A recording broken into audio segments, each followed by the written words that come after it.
The Hittite king was considered the earthly representative or deputy of the storm god. This status meant that the king's authority was not absolute, but was granted through a divine contract with the gods. In Hittite ideology, the land and its people belonged exclusively to the storm god. The king's primary political duty was to manage this divine property according to the storm god's will. Tarhuna was the king of all gods and the ruler of the heavens and mountains. His supreme rank in the pantheon mirrored the king's supreme rank at the head of the Hittite state. The storm god was believed to control thunder, lightning, rain, and clouds. Since the king was his deputy, the kingdom's agricultural success was viewed as a direct sign of the king's standing with the god. A king's right to rule was validated by his relationship with the storm god of Hatti. Without this divine sanction, a ruler could be seen as an illegitimate usurper by his subjects. Major state festivals like the Untasum Spring Festival lasted up to 40 days. The king's constant participation in these rites demonstrated his dedication to maintaining the cosmic order. Hittite kings were known to halt active military sieges to return home for mandatory festivals.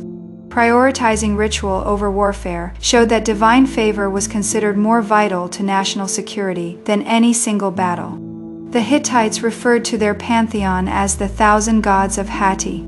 The storm god headed this vast assembly, which allowed the empire to integrate the local deities of conquered territories into a single state hierarchy. Royal seals often depicted the storm god physically embracing the king.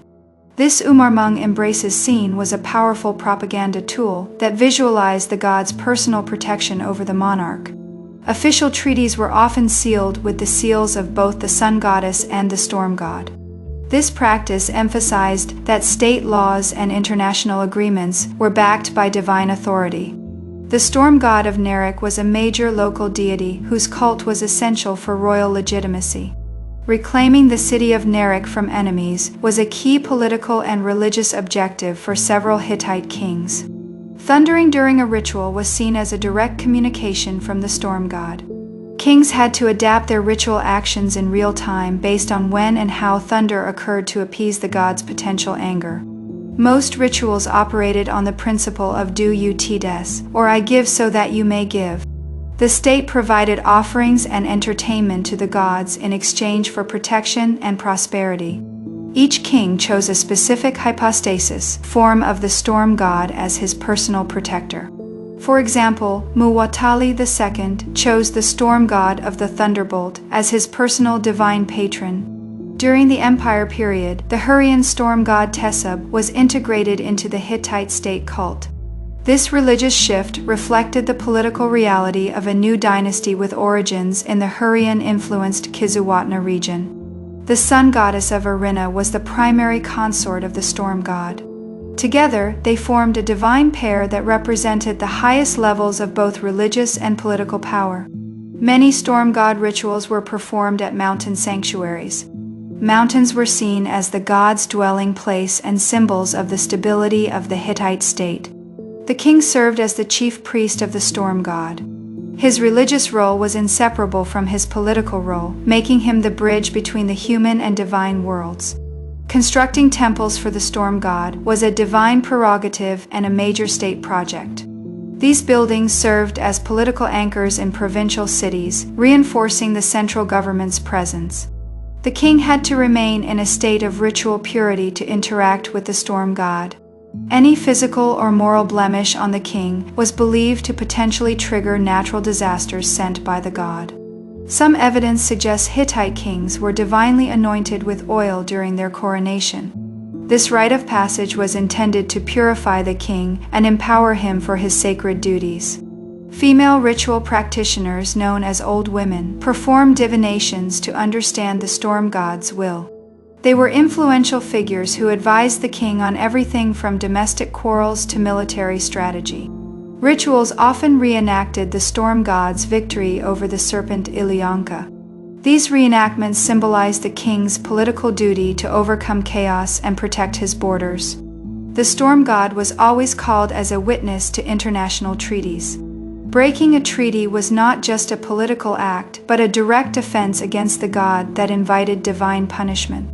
Bulls and sheep were the primary animals sacrificed to the storm god. The quality of these animals was strictly monitored, as offering a scrawny animal was considered a serious crime. The famous Kadesh Treaty with Egypt was physically sealed with images of the storm god. This iconography signaled to the Egyptians that the Hittite side of the deal was underwritten by their most powerful deity. Hattusili III used his service to the storm god of Nerik to justify his seizure of the throne. He argued that his rise to power was not a rebellion, but the result of divine providence. Local storm gods of the town were celebrated in regional festivals. These festivals allowed local elites to participate in the state's religious and political life. When a king died, the Hittites said he became a god. This deification connected the deceased king to the eternal lineage of the storm god's deputies. The storm god's rains were essential for the dry farming common in Anatolia. A drought was often interpreted as the storm god being angry with the king's administration. The awe-inspiring storm god was believed to send thunderbolts or meteorites to confuse enemies in battle. Victory in war was credited more to the god's intervention than to human military genius.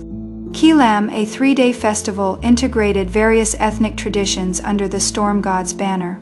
It functioned as a political demonstration of the empire's unity and administrative control.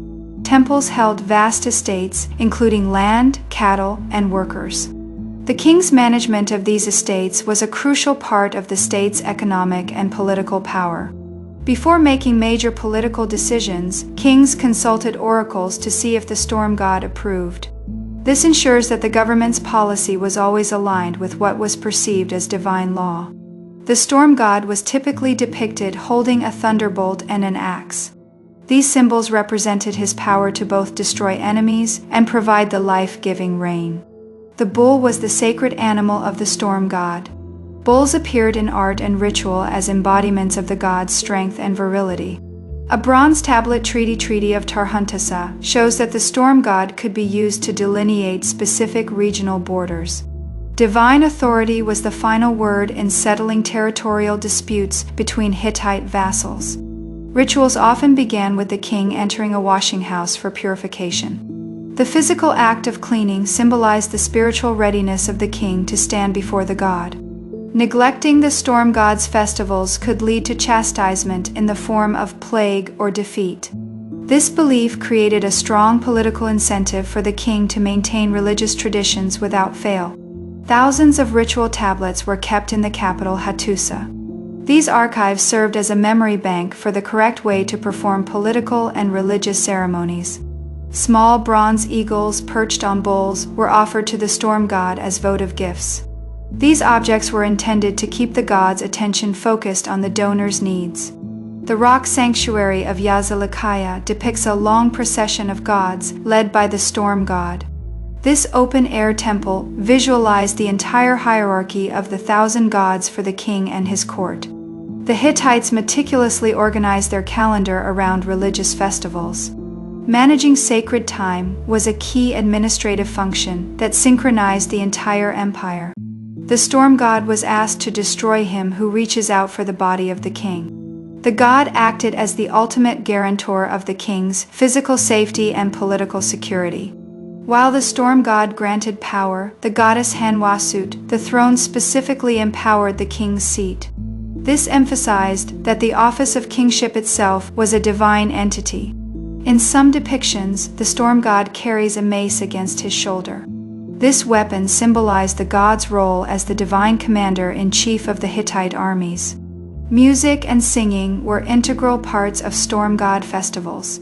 Sacred performances were used to entertain the deity and ensure he remained in a good mood toward the state. Some unique ceremonies involved dogmen who barked to signal the offering of sacrifices. These unusual practices highlighted the diverse and ancient Anatolian traditions that the state cult absorbed. In times of extreme military defeat, rare rituals like the ritual for a routed army were performed. These rites aimed to re-establish the broken connection between the defeated king and his divine protector. Even after the Hittite Empire fell, the worship of the storm god as Tarhuntsa continued in Neo-Hittite kingdoms. The enduring power of the storm god iconography helped these smaller states maintain a sense of Hittite cultural and political identity.